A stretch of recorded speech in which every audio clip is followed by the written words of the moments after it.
nuansa komando dari program Koperasi Desa Merah Putih ini kental sekali gitu. Banyak kepala desa yang kemudian mengeluh lah ya bahwa keberadaan program Koperasi Merah Putih ini tidak banyak melibatkan mereka gitu. Ternyata di lapangan kepala-kepala desa ini mengeluh karena dana desa mereka dipotong sekitar 70-80% itu untuk pembangunan fisik untuk Koperasi Desa Merah Putih. Ya menurut cerita Joao gitu ya, memang dia kerap menerima laporan gitu ya bahwa ada fraud di bawah gitu. Cuman bagaimana watak pemerintahan otoriter Prabowo ini semakin jelas dengan pelibatan tentara untuk mengurus Koperasi Desa Merah Putih. Ini menunjukkan bahwa pemerintahan Prabowo hanya percaya pada struktur komando.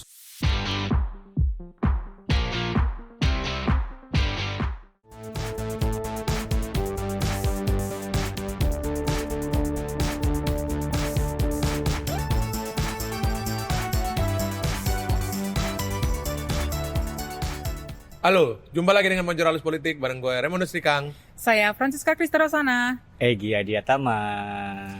Bajang banget dia. Tunggu iklan dulu.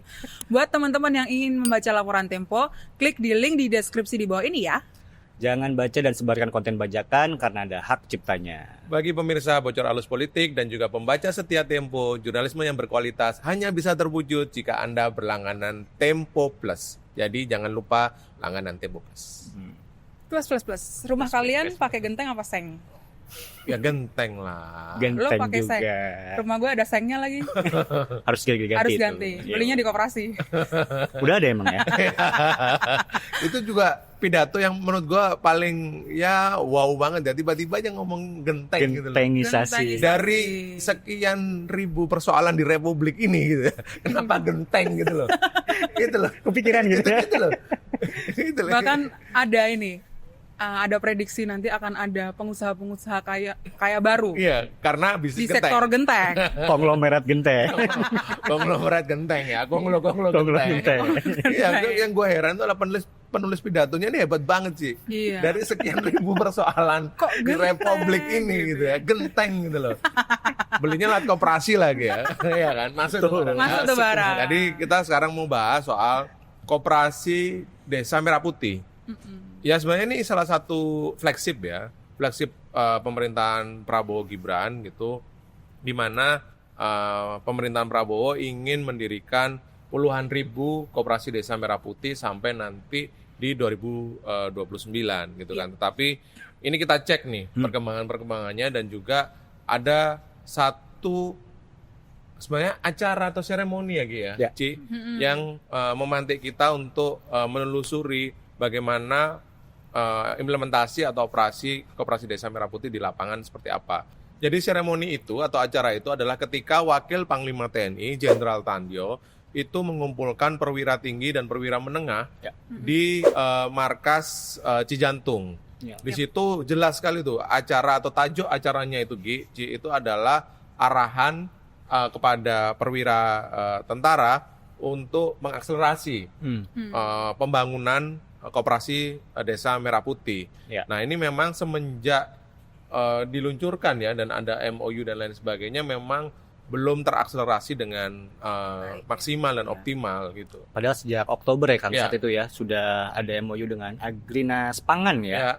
Bahwa tentara sekarang bisa ikut terlibat membangun infrastruktur Koperasi Desa Merah Putih gitu ya.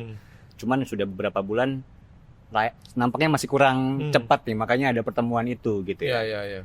Nah Kang, arahan dari Wakil Panglima TNI itu juga bersamaan dengan adanya keluhan nih di beberapa desa gitu ya, di banyak kepala desa gitu. Banyak kepala desa yang kemudian mengeluh lah ya bahwa keberadaan program Koperasi Merah Putih ini tidak banyak melibatkan mereka gitu. Padahal ini kan seharusnya adalah program yang intinya itu ada di desa dan kepala desa sebagai pelaksananya gitu.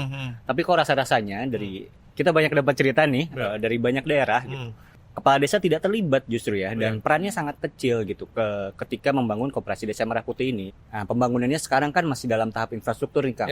Fisik gitu ya. Dan itu memang melibatkan tentara gitu. Dan kita juga sebenarnya cek juga ya Ci ke desa-desa ya, ke lapangan, ke grassroots soal benarkah atau bagaimana sih kontribusi atau peran tentara dalam operasi atau pendirian Koperasi Merah Putih ini? Dan dari koresponden kita, kontributor-kontributor yang kita kerahkan ya, kita sebar untuk bertemu dengan perangkat desa gitu kan, dan narasumber-narasumber yang mengetahui bagaimana pendirian koperasi-koperasi itu di desa. Mereka bilang bahwa benar, kami ini mesti bekerja sama nih Ci, dengan Kodim atau kantor-kantor tentara di daerah ya, agar koperasi ini bisa berdiri atau berjalan. Karena apa? Karena skema atau struktur pendirian Koperasi Desa Merah Putih ini memang berjenjang dan mesti diurus atau bekerja sama dengan tentara agar program ini bisa jalan. Tuh, dananya juga bisa turun lewat situ ya. Ya, sistemnya komando gitu ya. Tuh, top down semua ini. Ci, ini juga kita cek juga ya ke Agrinas ya, Agrinas Pangan yang tadi lu sebut itu Gi, yang kemudian menjadi salah satu penanggung jawab lah ya, atau pelaksana dari program Koperasi Desa Merah Putih. Jadi pejabat Agrinas ini bercerita bahwa financial flow atau aliran pendanaan untuk Koperasi Desa Merah Putih itu memang dari Himbara atau bank-bank milik pemerintah, ini dananya ya, ke Agrinas. Dari Agrinas baru kemudian disalurkan ke kantor-kantor militer, dalam hal ini kodim-kodim di daerah itu. Nah, nanti dari kodim daerah itu yang kemudian mendistribusikan dana pembangunan fisik ya, Koperasi Desa Merah Putih ini. Ini yang menyebabkan atau menjadi latar belakang kenapa kepala desa atau perangkat desa itu mesti bekerja sama atau berkolaborasi dengan Kodim atau perangkat-perangkat militer di daerah, karena sumber pendanaannya atau finansialnya itu dari dari Kodim. Mau nggak mau harus terlibat. Betul, gitu ya. mau nggak mau mereka harus terlibat berkolaborasi nih dengan tentara untuk pembangunan Koperasi Desa Merah Putih itu. Tapi faktanya sebetulnya soal pendanaan tadi Kang di lapangan itu tidak murni dari Himbara aja. Jadi dari pendanaan itu kan ada dibagi menjadi dua ya, ada penyertaan modal untuk investasi dan modal untuk kerja. Modal untuk kerja ini kalau misalnya koperasinya sudah berdiri, mereka beroperasi ya. Nah, kemudian ternyata di lapangan kepala-kepala desa ini mengeluh karena dana desa mereka dipotong sekitar 70-80%. Tapi ini berbeda-beda ya tiap desa dan kelurahan. Itu untuk pembangunan fisik untuk Koperasi Desa Merah Putih dan dimasukkan ke dalam penyertaan modal desa. Artinya yang flow tadi yang dari Himbara lalu ke Agrinas itu asumsinya yang ideal. Kalau lancar. Kalau kemudian pengajuannya masih tersendat, macet, ya mau nggak mau pakai tadi skema yang dibilang dana oleh desa itu tadi. Betul. Dan Himbara itu kan sebetulnya memberikan kredit maksimal 3 miliar ya. Lalu bank-bank Himbara itu kemudian menilai kemampuan kreditnya dan segala macamnya. Kan nggak langsung 3 miliar maksimal itu turun semua. Nah, ketika belum turun tadi, benar kata Rikang, harus ditambal dengan dana desa. Oke lah, Ci. Berarti kan ini logika sederhana aja ya, Gi ya. Ci. Kalau dana desa itu dipakai dulu nih untuk pembangunan koperasi, berarti dong ada program-program yang mereka sudah bikin ya dalam musrembang gitu ya. Misalnya mau bangun jalan, ngaspal, perbaiki selokan misalnya, atau gapura desa misalnya, begitu-begitulah. Itu artinya mereka harus tunda dulu dong, karena kan nggak sedikit yang diserap untuk pembangunan fisik koperasinya itu kan. Dana desa itu kan 1 miliar ya. Banyak kepala desa dan juga lurah yang cerita sama wartawan-wartawan Tempo di berbagai daerah. Itu mereka dana desanya berkurang sekitar 800 juta, 700 juta. Jadi hanya sisa sekitar 300 juta dalam setahun. Dan 300 juta itu mostly untuk dana operasional, gaji perangkat desa dan segala macamnya. Gitu ya. Dan ternyata ketika dicek ada fasilitas-fasilitas layanan publik yang terbengkalai. Misalnya kalau di Jogja itu ada yang posyandunya kemudian tersendat-sendat.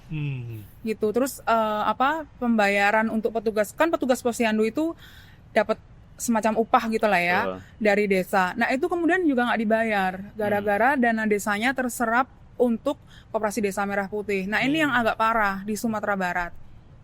Di Sumatera Barat ada kepala desa yang cerita dengan wartawan kita yang di sana ya. Mereka ketika kemarin ada banjir itu, Kang Gi, mereka kelimpungan. untuk mendanai atau membiayai tanggap darurat dan juga misalnya evakuasi dan segala macamnya ya. Ketika belum turun kan bantuan dari pusat. Kenapa? Karena dana desanya itu sudah tersedot oleh Koperasi Desa Merah Putih gitu. Dan memang beda-beda sih Kang. Dananya ini kan 1 miliar ya dana desa itu ya. Dan tadi ada yang sisa berapa? 800 tadi ya? Bukan, 200. Yang tersedot 800 gitu ya. Nah itu banyak di beberapa daerah juga ada yang 300 juta gitu ya. Dan jadi variasi lah. Betul, berbeda-beda. Nggak sama-sama lah ya. Betul, cuman kesamaannya adalah sangat sedikit untuk kemudian menjalankan program-program desa yang sudah ada gitu. Jadi kalau di Lumajang itu teman kita juga, reporter kita juga ya di Lumajang ngobrol dengan kepala desa gitu, wawancara dengan mereka. Kata mereka kalau ada pilihan, mendingan kita nggak ada Koperasi Merah Putih katanya, karena program kita nggak jalan nih, mau bangun jalan gitu yang kebutuhannya sebenarnya lebih jelas gitu ya. Itu lebih nggak bisa dijalankan karena opsinya cuma menjalankan Koperasi Desa Merah Putih gitu ya. Jadi mereka tapi tidak punya pilihan kan. Oh ya udah kita ngikut aja akhirnya gitu. Bahwa mereka mendukung, iya mendukung. Cuman kalau dikasih pilihan mendingan enggak lah gitu.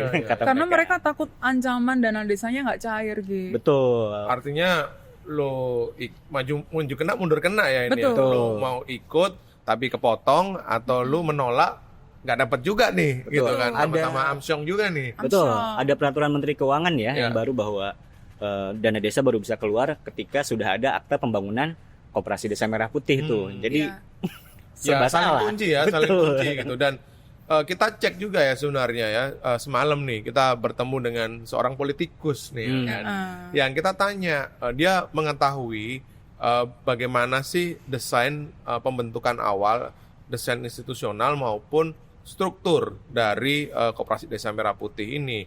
Nah, politikus ini bercerita bahwa nggak begitu sebenarnya desain awalnya. Terus kita tanya kan, emang gimana awalnya ketika mau mendesain Koperasi Desa Merah Putih ini? Awalnya itu didesain untuk melibatkan sepenuhnya pemerintah desa. Jadi pemerintah desa atau perangkat desa itu bukan semacam pemain tambahan, tapi mereka adalah aktor utama yang mesti dilibatkan. Terus contohnya apa? Ya misalnya ketika mereka memutuskan untuk memilih pengurus atau menentukan bagaimana jalannya koperasi. Nah, perangkat desa itu adalah ex officio atau ada di situ lewat misalnya musyawarah desa khusus. Jadi betul-betul desa itu yang menentukan mau dibawa kemana arah koperasi itu, gitu kan. Itu salah satunya. Jadi kalau sekarang kepala desa, perangkat desa itu kemudian mengeluh mereka tidak dilibatkan, itu artinya sudah melenceng dari desain awal koperasi yang ingin dibuat oleh pemerintah. Nah, gue mau nambahin Kang soal yang desain awal, karena kenapa terjadi kekacauan seperti ini di Koperasi Desa Merah Putih? Karena sebetulnya target 80.000 Koperasi Desa Merah Putih harusnya diselesaikan dalam waktu 7 tahun atau paling cepat 5 tahun. Tapi sekarang jadi targetnya 1 tahun udah selesai. Oh, artinya dimampatkan ya, dipercepat gitu. Dipercepat, betul. Tapi kemudian karena percepatan pasti ada yang dikorbankan kan, dana desa dan lain sebagainya tadi. Oke, dan kita juga memeriksa juga ya bagaimana dampak dari akselerasi gitu ya atau percepatan program Koperasi Desa Merah Putih ini dalam konteks apa? Pembangunan fisik, ya kan? Banyak sekali akhirnya dikorbankan tuh kualitas dari bangunan-bangunan fisik Koperasi Desa Merah Putih karena dipercepat, maka ada bangunan-bangunan yang dibuat semi permanen gitu kan. Betul. Yang mereka mengejar kecepatan yang penting berdiri dulu deh gitu kan, agar tadi target 1 tahun itu bisa tercapai. Iya, betul. Agrinas pun kemarin juga mengatakan sebenarnya ketika memutuskan untuk melibatkan tentara gitu ya dalam pembangunan fisik, sebetulnya lebih yang diutamakan adalah fungsi pengawasan dan bagaimana tentara bisa mendorong masyarakat untuk ikut terlibat. Yang jadi core sebenarnya seharusnya masyarakat gitu. Walaupun pada akhirnya ketika di lapangan gitu, faktanya justru tentara yang lebih banyak dominan. Minum dulu nih. Sponsor dari Tempo Institute, es cendol. Kok nggak ada yang warna-warna lain kan? Hitam-hitam nggak ada. Bening kan? Bening sih. Bening. Tempo Institute itu adalah salah satu bagian dari Tempo juga ya, yang untuk mengedukasi, mau belajar jurnalistik di Tempo Institute. Ya, kan? Ini nambahin durasi ya. Durasi ya. Ini mantap nih es cendol nih. Kita sih penyucian diri ya. Ya, bersih kita. Seger-seger setelah itu kita ngomongin nih, sensitif nih, agak panas nih soal tadi lu sempat nyinggung juga kan Gi, bagaimana tentara ini dilibatkan untuk mengurus koperasi desa Merah Putih. Betul. Gimana sih mereka bisa terlibat itu? Apakah ini bagian dari yang selama ini kita dengar ya Ci? Apakah ini operasi militer selain perang? Atau memang ini kemauannya presiden agar tentara bisa ikut terlibat dalam program-program flagship pemerintah? Ya, kemarin kita wawancara dengan Direktur Utama Agrinas Palma ya, Joao Mota gitu, dan dia cerita tuh bahwa Presiden Pak Prabowo Subianto juga yang menginginkan adanya peran keterlibatan tentara gitu ya dalam program koperasi Desa Merah Putih ini gitu. Selain Prabowo, Joao juga ikut mendorong. Nah, karena menurut keyakinan dia gitu, yang punya kemampuan dan garis komando ke bawah gitu ya untuk menjalankan program ini hanya tentara gitu. Itu juga kenapa kemudian Joao ini bilang dia meminta Prabowo untuk menempatkan seorang perwira tinggi militer aktif ya, Maijen Trenggono gitu sebagai wakil direktur Agrinas saat ini gitu. Karena dia bisa ikut mengontrol pasukannya di bawah gitu ya untuk menjalankan program koperasi Desa Merah Putih ini gitu. Ya seperti kita tahu ya, Agrinas ini kan Oktober lalu tekan kerjasama dengan TNI ya untuk menjalankan program ini. Cuman memang di awal niatnya hanya untuk pengawasan dan juga menggerakkan masyarakat nih. Ketika kemudian di bawah lebih mendominasi, ini dia juga seharusnya menjadi pengawas nih. Tidak boleh sampai ada kewenangan yang berlebihan lah, entah itu mengintimidasi kepala desa atau mungkin cawe-cawe di pembangunannya. Nah, ini juga perannya Agrinas di situ gitu. Dan dalam menjalankan ini, mereka juga melibatkan Inspektorat Angkatan Darat ya, TNI Angkatan Darat untuk memastikan pasukan di bawah ini tidak cawe-cawe gitu dalam urusan teknisnya lah gitu. Tapi prakteknya adalah apakah diakui keterlibatan atau kolaborasi perangkat desa ini dengan tentara di lapangan itu ada kendala, tantangan atau persoalan yang terjadi di lapangan tuh? Ya menurut cerita Joao gitu ya, memang dia kerap menerima laporan gitu ya bahwa ada fraud di bawah gitu. Cuman ini kan masuk ke des pengaduan. Jadi di kantor Agrinas Pangan di Yodia Tower itu Kang, di Cawang itu, mereka membuat tuh di lantai 6 comment center gitu. Lu masuk ke sana. Dikasih akses oleh Joao. Oleh Joao dikasih akses dan diperlihatkan nih seperti apa prosesnya di dalam gitu. Dan di situ ada des pengaduan katanya. Jadi kalau ada kepala desa atau siapapun gitu yang pengen tahu dan ingin mengadukan soal urusan koperasi Desa Merah Putih itu bisa ke sana gitu. Nah, kalau klaim dia gitu, semua laporan terkait dugaan fraud itu sudah ditindaklanjuti, tapi tidak pernah ada yang terbukti gitu. Nah karena lu perlu ketemu Joao di kantornya di Yodia Tower itu dan masuk comment center, lu pasti lihat dong layar-layar gede itu dan berapa sih yang sudah dicapai real time ya pada waktu itu dibandingkan dengan target yang ingin dicapai oleh pemerintah soal koperasi Desa Merah Putih ini.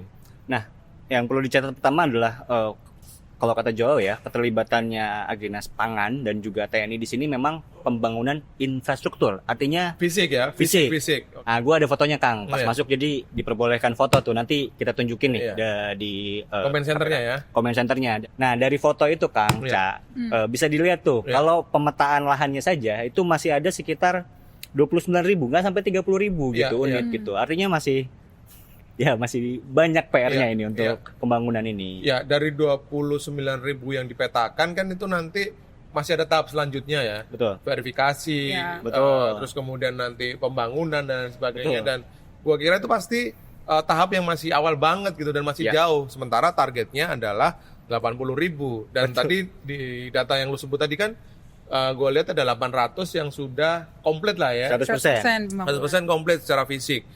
Itu artinya baru 1% tuh. 1% dari target. Sementara Joao bilang kapan tuh akan bisa selesai 80.000? Target pemerintah sebenarnya Maret atau April ini udah selesai semua nih. Ya. Tapi dia optimistis boleh lah. Gitu. Bisa gitu. Itu kenapa? Rambanan aja bisa, Bang. Betul. Itu kenapa Wakil Panglima kemudian mengumpulkan perwira-perwira ya, betul untuk mengakselerasi betul. Pembangunan Koperasi Desa Merah Putih ini. Betul. Nah, Kang, yang menarik lainnya adalah soal bagaimana kemudian Agrinas pangan ini memverifikasi progresnya ya, lahannya ini seperti apa gitu, sertifikatnya gimana gitu. Karena yang bergerak di bawah untuk meyakinkan kepala desa juga warga situ adalah Babinsa kan. Oke, tentara lagi. Oke. Paling bawah. Jadi lewat dashboard itu Babinsa ini tuh akan mengupload akta tanah yang akan menjadi koperasi desa gitu. Dan wajib juga disertakan selfie mereka gitu. Ini baru tahap awal kan. Ketika sudah masuk tahap pembangunan, setiap Babinsa ini diwajibkan juga mengirim selfie tiap sehari 2 kali. Sekarang pondasi nih, selfie sama pondasi. Gitu kan? Di lokasi betul. Nah, bener Betul. Temboknya bangun 1 meter. Selfie. Ada 2. Jadi ada foto progres bangunan dan ada foto selfie Babinsa. Oke. Tapi harus di lokasi itu. Ya. Memang SOP-nya selfie. SOP-nya. Betul. Dan lu ngeliat sendiri gimana selfie betul. Tentara-tentara atau babinsa itu. Ada peta tuh. Diklik yang mana aja. Ya, klik terus keluar detailnya dan di setiap itu detail tuh ada foto selfie. Bubble selfie-nya. Iya. Menarik itu.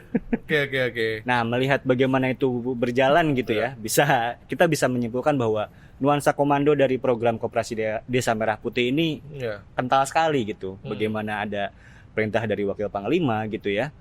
Di bawah pun Kodim semuanya serentak menjalankan ini gitu. Dan Babinsanya juga bergerak dengan selfie dan mau menjadi ujung tombak lah dari jalan atau tidaknya program Koperasi Desa Merah Putih ini. Betul.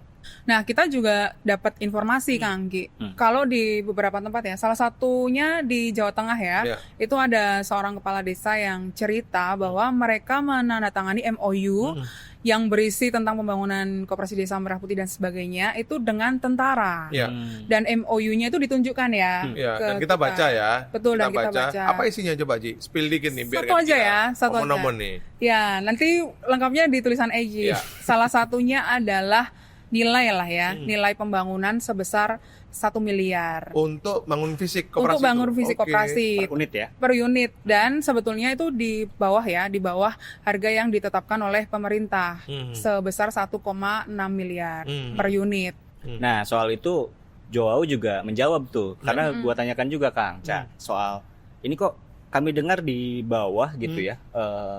Biaya per unitnya hanya 1 miliar gitu, nggak sampai 1,6 seperti yang di program pemerintah gitu. Dan dia jawab ternyata ini subsidi silang katanya.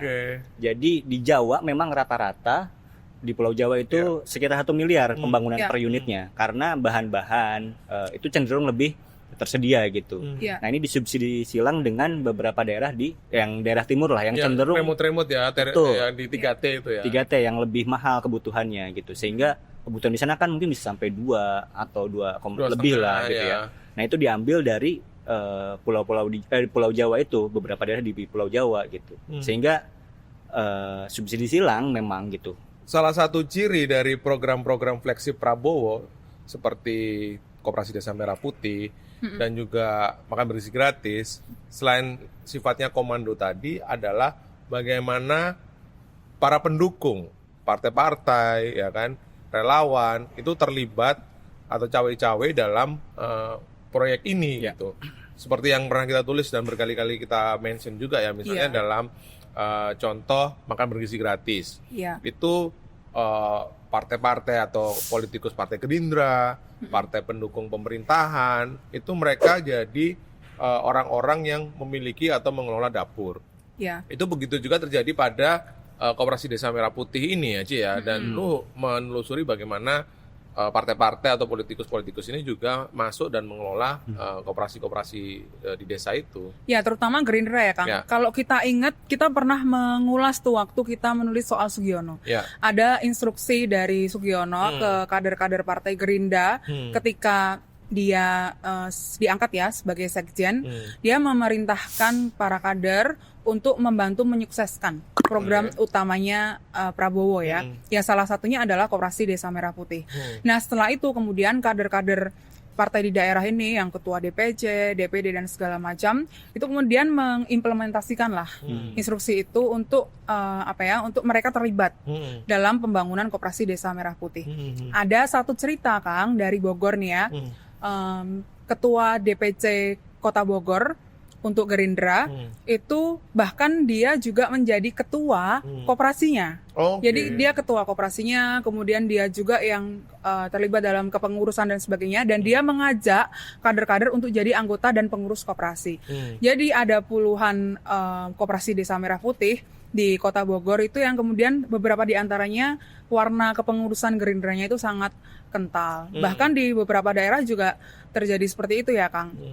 Di Jogja misalnya, wartawan kita di Jogja ya Kang juga mengecek di beberapa tempat itu ada desa-desa yang sebetulnya awalnya belum membangun koperasi Desa Merah Putih lalu didatangi oleh kader Gerindra yang di situ dia juga sebagai anggota DPRD untuk diajak untuk ayo bangun koperasi Desa Merah Putih. Untuk cek ombak juga ya dan dorong Betul. agar koperasi itu segera berdiri. Betul. Nah, selama proses pengumpulan bahan ini GC kan pasti kita dikritik juga tuh, dibilang emang salah politikus partai mengurus dan terlibat ini, dan kita jawab bahwa ini bukan soal salah atau benarnya, tetapi bagaimana konflik kepentingan dalam program ini itu sangat rentan terjadi gitu kan. Konflik kepentingan itu punya implikasi pada apa? Pada kualitas program.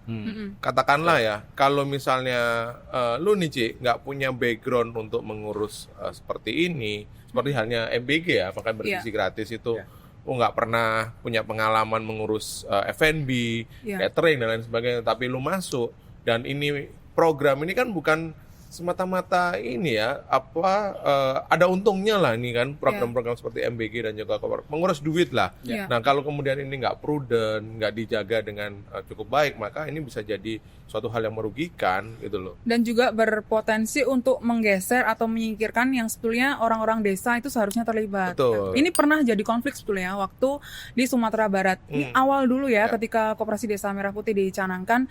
Jadi untuk menyusun struktur kepengurusan koperasi itu kan perlu ada musyawarah bersama ya di desa. Dan di situ kemudian ada salah satu politikus Gerindra yang waktu itu kemungkinan akan menjadi pengurusnya. Dan desa waktu itu bergejolak ya untuk menolak karena kalau ada keterlibatan partai, mereka takut ini bukan menjadi gerakan yang independen gitu. Jadi warnanya ya partai banget gitu. Kepentingannya adalah untuk kepentingan partai. Iya. Nah, sikap Tempo sendiri soal koperasi Desa Merah Putih ini seperti apa, Kang? Sebenarnya tidak hanya koperasi Desa Merah Putih ya, tapi bagaimana keterlibatan tentara untuk mengurus pembangunan fisik terutama koperasi Desa Merah Putih. Benang merahnya satu saja, Ci, adalah bagaimana watak pemerintahan otoriter Prabowo ini semakin jelas dengan pelibatan tentara untuk mengurus koperasi Desa Merah Putih. Ini menunjukkan bahwa pemerintahan Prabowo hanya percaya pada struktur komando seperti tentara dan juga polisi ini yang bisa bekerja, sementara kelompok-kelompok yang lain atau profesi-profesi lain dianggap tidak bisa mengerjakan hal-hal yang begini gitu kan. Dan ini seperti kita kembali seperti setback pada pemerintahan atau era Orde Baru ketika dulu ABRI masuk desa mengurus berbagai hal di desa. Ini sama, ini tentara masuk desa untuk mengurus koperasi Desa Merah Putih. Sebelum koperasi Desa Merah Putih ini, kita sudah melihat dan mendengar bahwa tentara ini dilibatkan dalam berbagai lini. Misalnya menyebut dua di antaranya, Satgas Penertiban Kawasan Hutan dan juga pertambangan belakangan ini, itu juga tentara. Terus kemudian bagaimana perwira-perwira baik itu yang terutama yang purnawirawan yang sudah tidak aktif, itu masuk ke dalam kementerian atau lembaga sipil. Ini menunjukkan bagaimana pemerintahan Prabowo betul-betul memperluas peran tentara di berbagai lini. Dengan begitu, dengan temuan kita bahwa tentara terlibat dalam pembangunan fisik koperasi Desa Merah Putih, membuktikan bahwa militerisme itu terjadi betul-betul secara legal dan ditetapkan dalam konteks yang sangat struktural.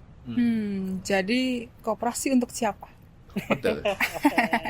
Oke, cukup ya kayaknya. Teman-teman, saksikan terus Bocor Alus Politik hanya di YouTube Tempo.co dan kalian juga bisa mendengarkannya di Spotify Bocor Alus Politik. Sampai jumpa.